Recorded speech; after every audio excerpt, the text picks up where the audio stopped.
27 February हा महाराष्ट्राचे ज्येष्ठ साहित्यिक विष्णू वामन शिरवाडकर उर्फ कुसुमाग्रज यांचा जन्मदिवस मराठी राजभाषा गौरव दिन म्हणून साजरा केला जातो.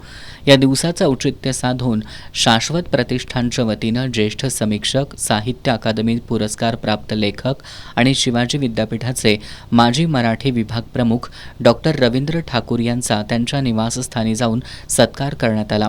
शिवाजी विद्यापीठाच्या व्यवस्थापन समितीचे संचालक सिद्धार्थ शिंदे यांच्या हस्ते शाल, श्रीफळ आणि स्मृतिचिन्ह देऊन त्यांना गौरवण्यात आलं. या कार्यक्रमाच्या अध्यक्षस्थानी रेशन दुकानदार संघटनेचे जिल्हाध्यक्ष डॉक्टर रवींद्र मोरे होते. यावेळी बोलताना डॉक्टर रवींद्र ठाकूर यांनी सुसंस्कृत समाज घडवण्यासाठी मातृभाषा मराठी टिकली पाहिजे, यासाठी शाश्वत प्रतिष्ठानसारख्या विविध सामाजिक संघटनांनी पुढाकार घ्यावा असं आवाहन केलं.